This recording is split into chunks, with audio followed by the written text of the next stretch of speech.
The alarm bells rang through the corridors of the UN's Liberation as Commander Jake Morrison hurried toward the bridge.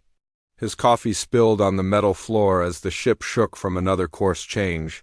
A deep space research vessel had been traveling through the Kepler 442 system for 3 weeks now, checking planets and moons for signs of life or useful materials. Jake reached the bridge and saw his crew working at their stations with worried faces. Lisa Park looked up from her communications console with fear in her eyes. She had been trying to contact someone for the past hour, and Jake could tell from her expression that something was very wrong. "What do we have, Park?" Jake asked as he sat down in his captain's chair. The bridge was quiet except for the soft hum of computers and the distant sound of the ship's engines. "Working harder than usual?" "Sir, we picked up a distress signal about 40 minutes ago," Lisa said, her voice shaking slightly. "It's coming from New Haven Colony. The signal is very weak and keeps cutting out, but it's definitely a call for help." Jake felt his stomach drop. New Haven was one of humanity's newest colonies, built just 3 years ago on a planet far from Earth. 50,000 people lived there, including many families with children. The colony was supposed to be safe, far away from any known dangers in space. "Can you reach them directly?" Jake asked, hoping for good news. Lisa shook her head. "I've been trying for an hour, sir. All I get is static and broken pieces of the original distress call. Their main communication tower might be damaged or destroyed." Dr. Kevin Barnes walked onto the bridge, carrying his tablet computer. As the ship's expert on alien life, he always looked calm and thoughtful. Today, however, his face showed concern as he approached Jake's chair. "Commander, I've been looking at New Haven's last regular report," Kevin said, showing Jake his tablet screen. 2 weeks ago, everything was normal. The crops were growing well, the weather control systems were working perfectly, and the people seemed happy. They even mentioned they were ahead of schedule on their terraforming project. Jake studied the information on the tablet. New Haven had been humanity's most successful colony so far. The planet had good soil, clean water, and a climate that was perfect for growing food. The colonists had worked hard to build a beautiful settlement with homes, schools, and farms that could feed everyone. What about their defense systems? Jake asked, though he already knew the answer. New Haven was a peaceful colony, built for farming and research, not for war. They have basic shields and a few small weapons for protection against wild animals, Kevin replied. Nothing that could stop a real attack from space. Amy Rodriguez, the ship's chief engineer, spoke up from her station near the back of the bridge. "Sir, I've been analyzing the distress signal. Based on the power levels and signal strength, I think their main transmitter was badly damaged when they sent a call for help." "How long ago?" Jake asked. Amy checked her computer screens and frowned. "According to the timestamp in the signal, they sent it 6 days ago. But we're only receiving it now because we're so far away, and the signal is very weak." Jake felt cold. Fear run through his body. 6 days was a long time in space. If New Haven had been in trouble 6 days ago, anything could have happened to the colonists by now. He made a decision that would change everything. "Set course for New Haven, maximum speed," he ordered. "How long until we get there?" 4 days at full burn, sir," Amy replied. Already working on the course calculations. As the Liberation changed direction and accelerated toward the distant colony, Jake ordered his crew to keep trying to contact New Haven. Lisa worked at her station for hours, sending messages and listening for any response. All she heard was the endless static of empty space. On the second day of their journey, something changed. Lisa was able to clean up more of the original distress signal using the ship's computers. She called Jake to the bridge in the middle of the night, and he arrived to find her staring at her screen with a pale face. "I managed to recover more of the transmission," she said quietly. "You need to hear this." Lisa played the cleaned-up audio through the bridge speakers. At first, Jake heard only static and noise. Then through the interference came a human voice filled with terror and desperation. "This is New Haven Colony. Calling any human ship," the voice said, breaking up with static. "We are under attack by unknown forces. They came from space without warning. Our defenses are gone." The orbital platforms are destroyed. They're landing troops now and moving toward the main settlement. The voice paused, and Jake could hear explosions and weapon fire in the background. When the person spoke again, their voice was filled with horror. They're not stopping.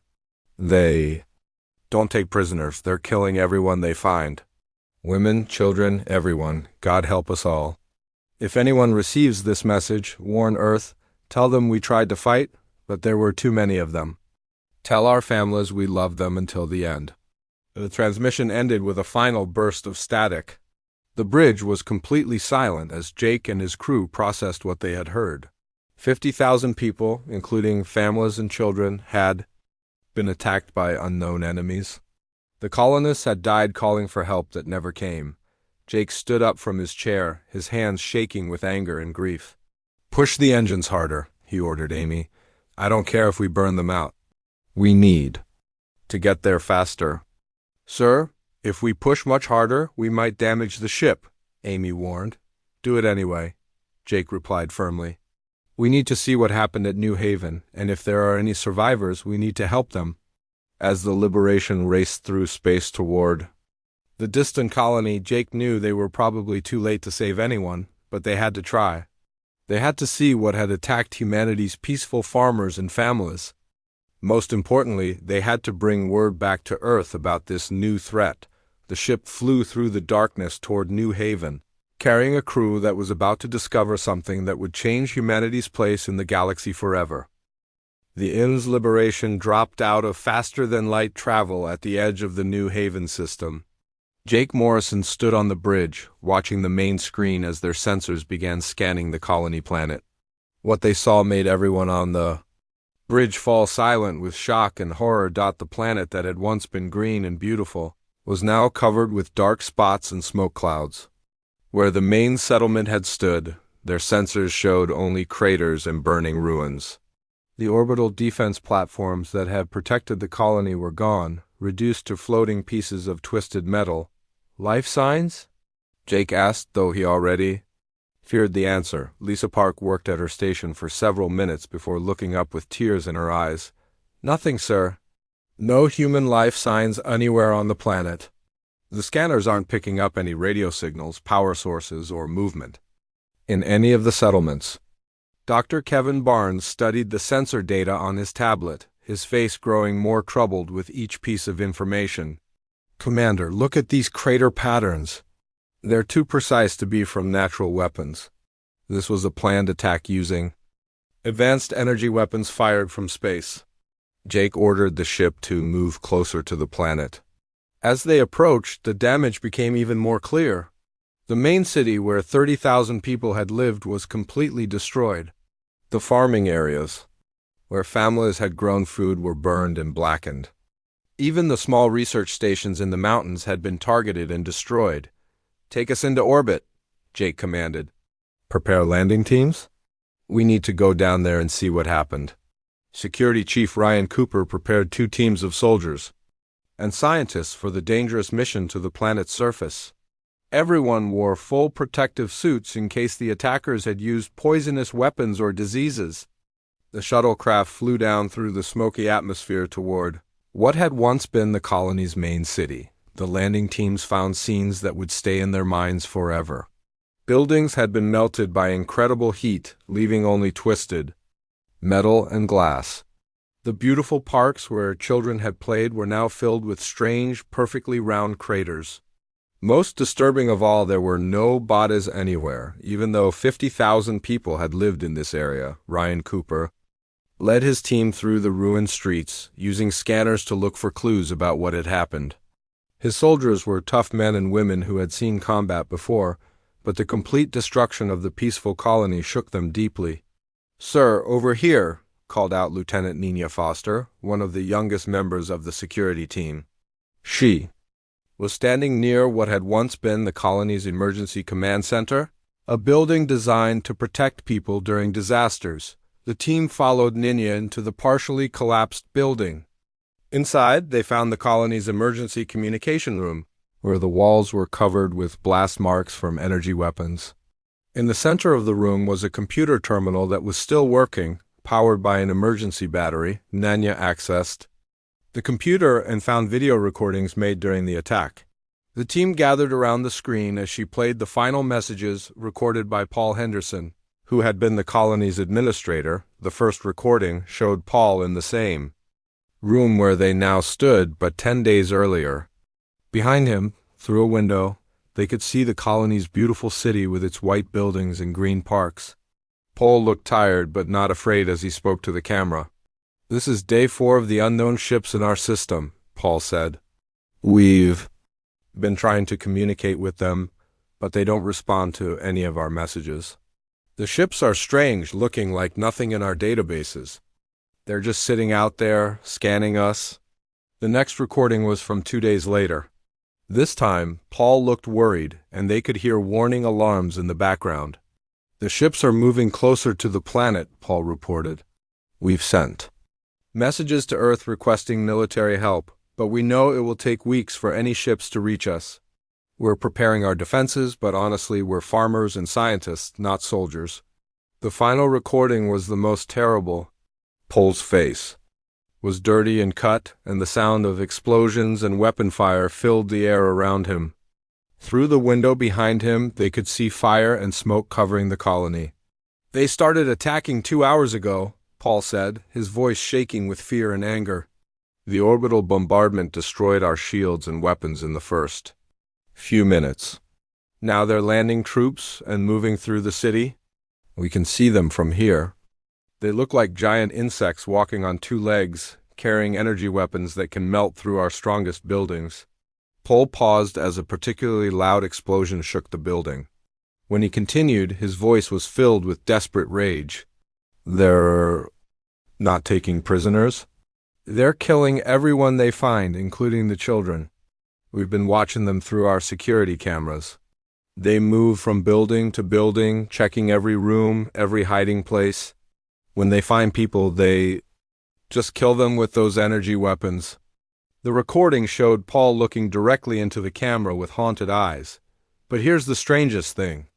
Before they started killing people, they spent hours in our medical center and our computer systems. They took all of our genetic information, all of our medical records, everything about human biology. It's like they were studying us before they decided to wipe us out.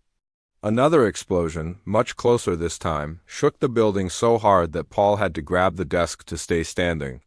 If anyone finds this recording, you need to know that these creatures planned everything. They studied us for days before they attacked. They know about human biology, our weapons, our defenses. This wasn't a random attack. They came here specifically to destroy us and learn about our species. Paul looked up as they heard strange, clicking sounds outside the room. "They've found our bunker." This is Administrator Paul Henderson of New Haven Colony signing off. "Tell Earth that we fought as hard as we could. Tell our families that we love them. And tell the military that these things, whatever they are coming for all of humanity." The recording ended with the sound of energy weapons cutting through the door. The landing teams spent 3 more days searching the ruined colony, looking for any survivors or more clues about the attackers. Dr. Kevin Barnes found traces of the alien weapons in the melted buildings, energy signatures unlike anything humans had ever seen before. The weapons seemed to use some kind of plasma technology that was far more advanced than anything Earth scientists had developed. Most disturbing was what Dr. Sarah Kim discovered in the ruins of the medical center. The aliens had not just stolen information about human biology, they had taken actual genetic samples and medical equipment. It was clear they had been planning to study humans in detail, possibly for a much larger attack. On the 4th day, as the teams prepared to return to the Liberation, Ryan Cooper's scanners detected something that made everyone's blood run cold. Long-range sensors showed similar attack patterns on 3 other human colonies in nearby star systems. The attacks had happened within days of each other, suggesting a coordinated assault on human settlements. As the Liberation prepared to leave the dead system and race back toward Earth, Jake Morrison stood on the bridge looking at the sensor reports from the other attacked colonies. Hundreds of thousands of humans had been killed in what appeared to be a carefully planned campaign to destroy humanity's expansion into space. "Set course for Earth, maximum burn," Jake ordered. "Send a priority message ahead of us. Tell them we're coming home with news of war." The Liberation turned away from the ruined planet and accelerated toward humanity's home system, carrying terrible news that would change everything humans thought they knew about their place in the galaxy. The massive doors of the United Colonial Council chambers opened as Jake Morrison walked into the most important meeting in human history. Representatives from every human world, military leaders, scientists, and government officials filled the huge room. Everyone had come to Earth to hear what the Liberation had discovered at New Haven and the other destroyed colonies. Director Helen Carter, humanity's top diplomatic officer, stood at the center of the room as Jake took his place at the main table. Helen had spent her entire career trying to keep peace between human colonies and solve problems through talking rather than fighting. Today, however, her face showed the grim determination of someone who knew that talking would not solve this problem. "Ladies and gentlemen," Helen began, her voice carrying clearly through the silent chamber, "Commander Morrison and his crew have returned with evidence of the most serious threat humanity has ever faced. What they discovered changes everything. We thought we knew about our place in the galaxy." Jake stood and activated the large display screens around the room. Images of the destroyed colonies appeared, showing the terrible damage and complete destruction the alien attackers had caused. Several representatives gasped when they saw the melted buildings and cratered landscapes where thriving human settlements had once stood. "4 of our colonies have been completely destroyed," Jake reported. "New Haven, Port Liberty, Eden Valley, and New California. Combined population of over 200,000 people. Men, women, children, all dead. The attacks were coordinated and planned with military precision." Intelligence Officer Carlos Martinez stepped forward, carrying a datapad filled with information the Liberation had gathered from the alien attack sites. Carlos had spent 20 years studying threats to human colonies, but nothing had prepared him for what they had discovered. "We've identified the attackers," Carlos announced, causing excited murmurs throughout the chamber. "They call themselves the Zephyrian Collective. We recovered data from damaged alien equipment at New Haven. The Zephyrians have controlled this region of the galaxy for over 1,000 years." Carlos activated new images on the display screens, showing the insect-like aliens that had destroyed the colonies. The creatures stood nearly 8 feet tall, with 4 arms and natural armor covering their bodies. Their weapons were built into their arms, making them living war machines. "According to their own records," Carlos continued, "the Zephyrians have destroyed dozens of species that tried to expand beyond their home systems. They believe that space belongs to them, and any other species that tries to build colonies must be eliminated completely." Dr. Lisa Chung, Earth's leading expert on alien psychology, stood up from her seat near the back of the chamber. She had been studying the Zephyrian cultural data for weeks, trying to understand how these creatures thought and why they had attacked peaceful human farmers. "The Zephyrians operate under a very strict social system based on strength and dominance," Lisa explained. "In their culture, showing weakness or backing down from a fight is the worst thing anyone can do. They respect only those who can prove their strength through violence." Lisa paused and looked around the room at the assembled human leaders. "Here's what makes this situation extremely dangerous," she continued. "The Zephyrians have never encountered a species that fought back effectively after losing the first battles. Every other species they attacked either surrendered immediately or was destroyed trying to defend their home planet. They don't understand the concept of a species that gets stronger and more determined after suffering losses." Admiral Rebecca Stone, commander of humanity's Colonial Defense Force, stood up at her table near the front of the chamber. Rebecca had been a soldier for 30 years and had fought in conflicts all across human space. Her uniform was covered with medals and ribbons showing her service in dozens of battles. "The military situation is not good," Rebecca said bluntly.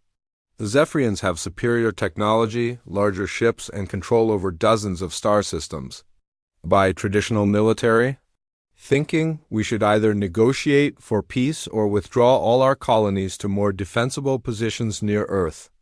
Rebecca paused and looked directly at President Andrew Taylor, who sat at the head of the chamber. However, she continued, I've been reviewing the attack patterns and the aliens' tactical choices. They're fighting like a species that has never faced serious resistance. Their formations are designed for destroying weak opponents, not for fighting against an enemy that adapts and fights back. President Andrew Taylor stood up slowly, his face showing the weight of the decision he was about to make. Andrew had been elected on a platform of peaceful expansion and scientific discovery. He had never wanted to lead humanity into a war, especially against technologically superior aliens. Dr. Chun, Andrew said, in your professional opinion, is there any chance the Zephyrians would negotiate peace if we agreed to abandon our colonies and stay in our own solar system? Lisa shook her head firmly. No, sir. Based on their cultural patterns and their own historical records, they view humanity as a dangerous species that must be controlled or eliminated. Even if we agreed to their demands today, they would eventually attack Earth itself to make sure we could never threaten them again. Andrew walked to the center of the chamber, where everyone could see him clearly. The room fell completely silent as the President of the United Colonial Government prepared to speak. Ladies and gentlemen, Andrew began, I've spent the last week reviewing every possible option for responding to this threat. I've consulted with military experts, diplomats, scientists, and historians. Every analysis reaches the same conclusion. Andrew's voice grew stronger and more determined as he continued. The Zephyrians have made a fundamental mistake about human nature. They believe that destroying our colonies and killing our people will make us afraid and weak. They think we'll surrender or hide on Earth like frightened children. They're wrong. Andrew turned to Admiral Stone. Admiral, I'm authorizing you to begin immediate mobilization of every military resource humanity possesses. We're going to war, and we're going to fight until the Zephyrians understand that attacking human civilians was the worst mistake their species has ever made. The chamber erupted in voices as representatives began discussing the enormous implications of the president's decision. Some argued for more diplomatic efforts, others worried about humanity's chances against such a powerful enemy. But the majority supported the decision to fight. Carlos Martinez raised his hand for attention and spoke when the room became quiet again. Sir, there's one more thing you need to know about Zephyrian psychology. In their culture, backing down from a fight is seen as proof that you were never strong enough to deserve respect in the first place. If we show any sign of weakness or hesitation, they'll interpret it as confirmation that humans are an inferior species that should be eliminated. Andrew nodded grimly. Then we won't show weakness. We'll show them what happens when someone attacks human families and children. Admiral Stone stepped forward with a tablet computer containing preliminary battle plans. Sir, I estimate we can have 200 ships ready for combat operations within 6 months. It won't be easy, and we'll be fighting against superior numbers and technology, but we have some advantages the Zephyrians don't expect, such as? Andrew asked. Humans are unpredictable, Rebecca replied with a slight smile. We adapt faster than any other species, we fight harder when we're angry, and we never give up once we've decided something is worth fighting for. The Zephyrians have been fighting the same way for 1,000 years. We're going to show them some new tricks. As the meeting continued into the night, plans were made for humanity's first interstellar war. Factories would be converted to build weapons and ships. Scientists would work to improve human technology, and every able person would contribute to the war effort. The Zephyrians had expected their attack on human colonies to end with humanity's surrender or retreat. Instead, they had awakened something in humans that would change the balance of power in the galaxy forever. 6 months after the emergency session on Earth, the largest military force in human history assembled in the empty space beyond. Pluto Admiral Jake Morrison stood on the bridge of the Un's Vengeance, watching through the main screen as 200 human warships took their positions in battle formation.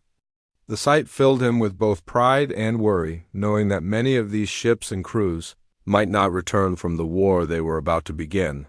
The Vengeance was humanity's newest and most powerful warship, built specifically for fighting the Zephyrians. Dr. Amy Rodriguez had spent months designing new weapons based on captured alien technology, but improved with human engineering and creativity. Instead of the energy-hungry plasma weapons the aliens used, human ships carried railguns that could fire metal projectiles at incredible speeds, and missile systems that could overwhelm enemy defenses through sheer numbers.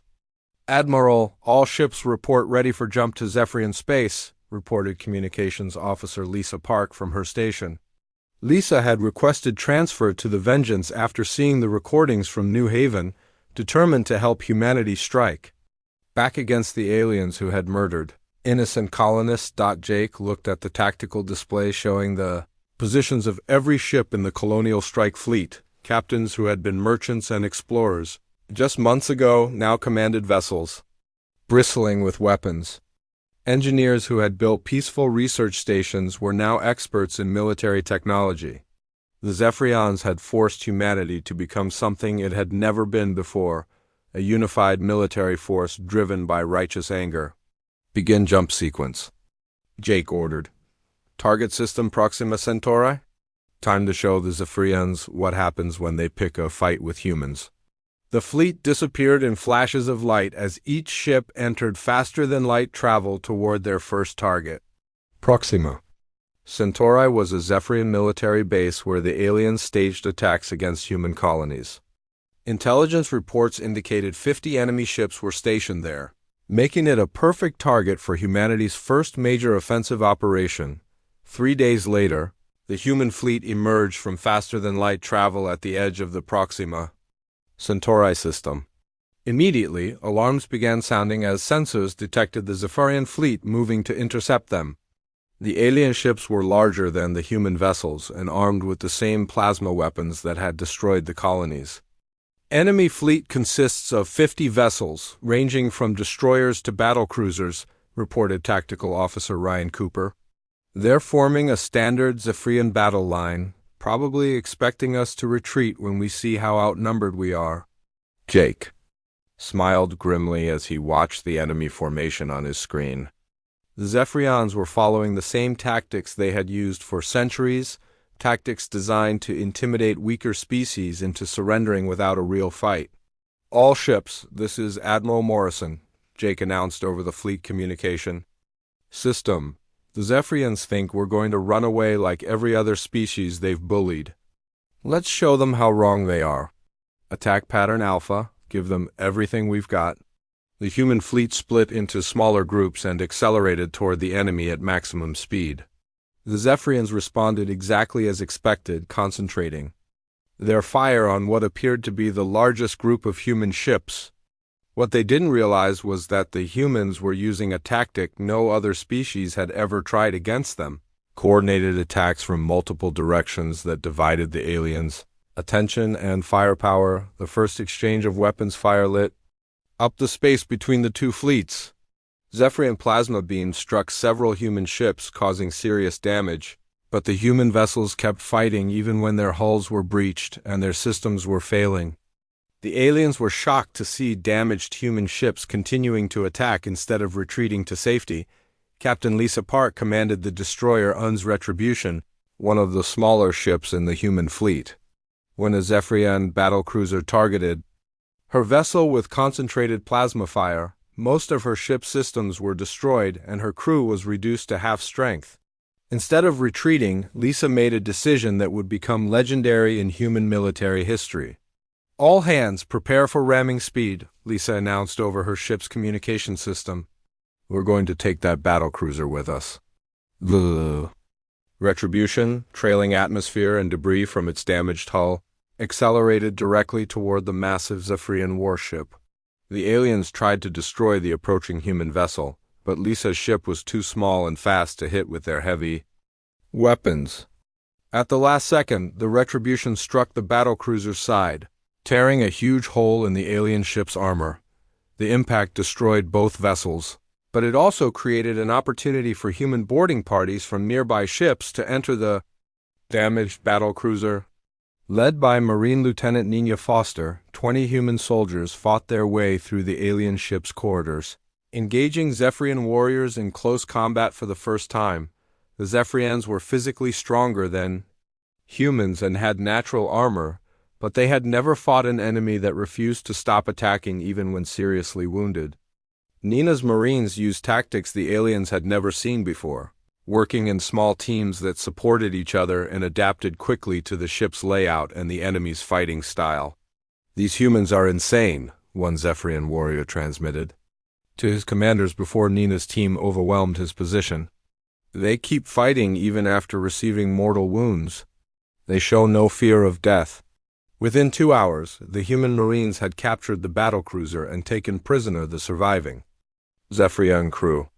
For the first time in their civilization's history, the aliens found themselves captives of a species they had considered inferior. The battle for Proxima Centauri continued for 8 hours, with human ships using speed and unpredictability to overcome the Zephyrians' technological advantages. When 3 human destroyers were surrounded by enemy vessels, they didn't surrender or try to escape.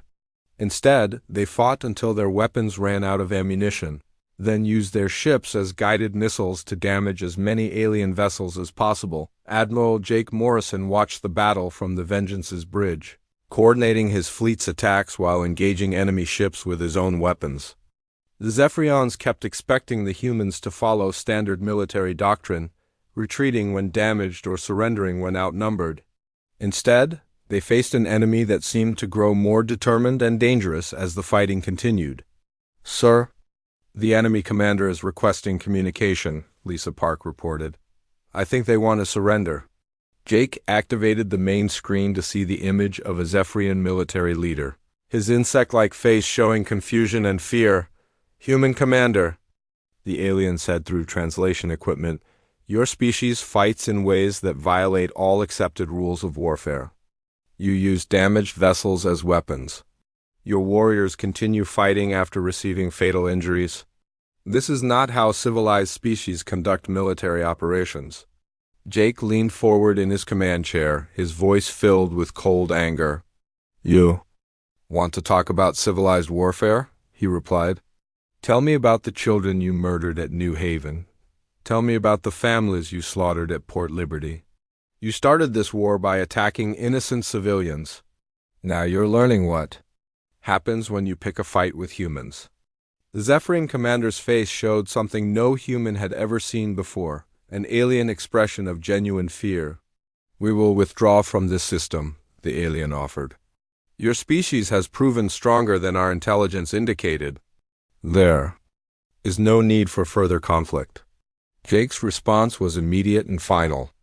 "The only thing you're going to do is surrender your remaining ships and prepare to face justice for the war crimes your species committed against human civilians. You wanted a war with humanity, now you're going to get one." By the end of the battle, 37 Zephyrian vessels had been destroyed or captured, while the human fleet had lost 18 ships. More importantly, the news of humanity's victory spread throughout Zephyrian space faster than their military commanders could control it. For the first time in 1,000 years, the Zephyrian collective faced an enemy that not only refused to surrender but actually became more dangerous when attacked. The aliens began to realize they had made a terrible mistake in their assessment of human nature.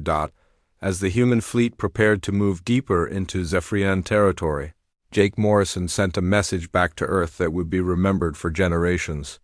Mission accomplished. The enemy has learned that humans don't forgive attacks on our families, and we don't stop fighting until justice is served. Proceeding to next target. 2 years after the destruction of New Haven Colony, Admiral Jake Morrison's fleet emerged from faster-than-light travel above Kepler Prime, the homeworld of the Zephyrian Collective. The massive planet below them was covered with gleaming cities and orbital defense stations, the heart of an empire that had ruled this region of space for over 1,000 years. Today, however, those defenses were preparing for something they had never faced before, a human fleet that had fought its way across dozens of star systems to bring justice to the aliens who had started this war. The Colonial Strike Fleet had grown during the 2-year campaign from 200 ships to over 400 vessels, as Earth continued sending reinforcements and newly built warships. More importantly, the human crews had gained experience fighting Zephyrian forces, learning their tactics and weaknesses through dozens of battles across enemy space. "Sir, we're detecting the Zephyrian home fleet moving to intercept us," reported Tactical Officer Ryan Cooper. "Over 300 vessels, including their largest battleships. They're throwing everything they have left at us." Jake studied the tactical display showing the massive alien fleet rising from the planet's gravity well. These were the last military forces the Zephyrian collective could field, the final defense of their homeworld. Everything they had built over centuries of conquest now depended on stopping the human fleet that had systematically destroyed their empire. "Communications, open a channel to the Zephyrian fleet," Jake ordered, the main screen activated to show the image of Supreme Leader Thexkar, the highest-ranking Zephyrian military commander. His insect-like face showed the strain of 2 years of constant defeat, as human forces had captured or destroyed every major Zephyrian military base and colony world. "Human Admiral Morrison," Thexkar said through translation equipment, "I offer you one final opportunity to end this destruction. Withdraw your fleet from our system, and we will discuss terms for ending this conflict." Jake's response was immediate and uncompromising. "The time for discussion ended when your forces murdered 50,000 civilians at New Haven. The only terms I'm interested in are your complete and unconditional surrender." The Thexkar's expression showed desperation mixed with the arrogance that had led his species to start this war. "You cannot seriously believe your primitive species can defeat the collective in our own system. We have defended this world against dozens of inferior races. We will add humanity to that list." Jake leaned forward in his command chair, his voice carrying the cold determination that had driven humanity's 2-year campaign of vengeance. "Supreme Leader, your forces have lost every major battle against human fleets. We've captured 47 of your worlds and destroyed your military infrastructure across 3 star systems. The only thing primitive here is your understanding of what happens when you attack human families." The communication ended as the Zephyrian fleet accelerated toward the human formation. Jake turned to his crew, all of whom had been with him since the beginning of the war. They had seen the ruins of New Haven, fought in the first battle at Proxima Centauri, and participated in every major engagement that had brought them to this moment. "All ships, this is Admiral Morrison," Jake announced over the fleet communication system. "Today we finish what the Zephyrians started when they decided to murder innocent human colonists. Make them pay for every life they took." The final battle above Kepler Prime was the largest space combat engagement in galactic history. Hundreds of ships from both fleets clashed in a 3-dimensional battle that raged across the entire star system.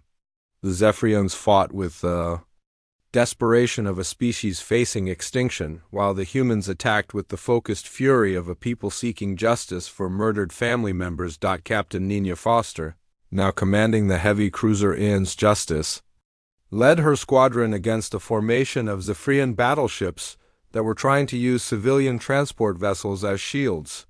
The alien tactic was designed to force the humans to choose between military objectives and protecting innocent lives. "Sir, the enemy is positioning civilian ships between their warships and our attack force," Nina's tactical officer reported. "They're trying to make us kill non-combatants."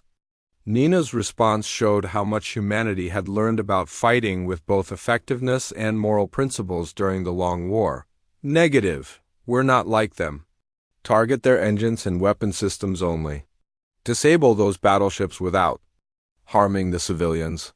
The Justice and her squadron used precision weapons fire to systematically disable the Zephyrian warships while carefully avoiding damage to the civilian vessels. The aliens watched in confusion as the humans demonstrated that it was possible to be both militarily effective and morally superior at the same time. Throughout the battle, human forces showed tactical innovations that the Zephyrians had never encountered. When enemy ships tried to retreat behind the planet's moon, human vessels pursued them and continued fighting in the moon's gravity well.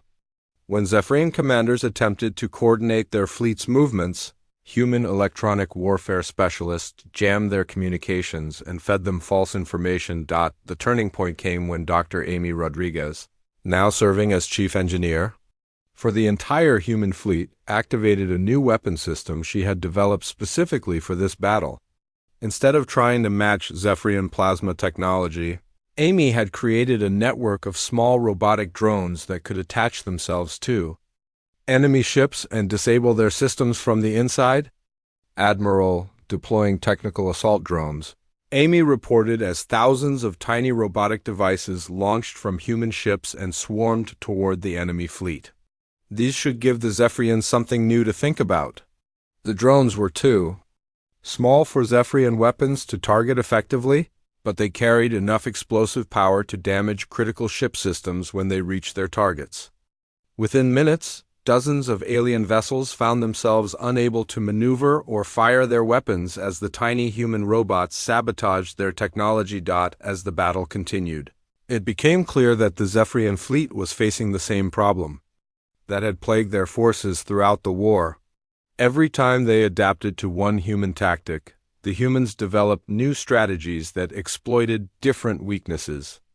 The aliens' rigid military doctrine was no match for human creativity and adaptability. After 12 hours of continuous fighting, Supreme Leader Thexkar's flagship was surrounded by human vessels and taking heavy damage. His crew was reduced to half strength, his weapons were nearly depleted, and his ship's hull was breached in multiple locations. Faced with certain destruction, he made a decision that no Zephyrian leader had ever made before. Human fleet, this is Supreme Leader. Thexkar, came the transmission. I formally surrender all Zephyrian military forces. We request terms for ending this conflict. Jake Morrison's response came not from anger or hatred, but from the cold determination of someone who had seen too much death and destruction over the past 2 years. You'll get the same mercy you showed the children at New Haven. Surrender all weapons, prepare to face trial for war crimes, and pray that human justice is more civilized than Zephyrian conquest. The surrender of the Zephyrian home fleet marked the end of their 1,000-year empire and the beginning of a new era in galactic politics. Within days, representatives from dozens of alien species arrived at Kepler Prime to witness something unprecedented. A young species that had defeated a galactic empire not through conquest or domination, but through a campaign of justice for murdered civilians. Dr. Kevin Barnes, now serving as humanity's chief diplomatic officer, presented the Terran Accords to the assembled alien representatives.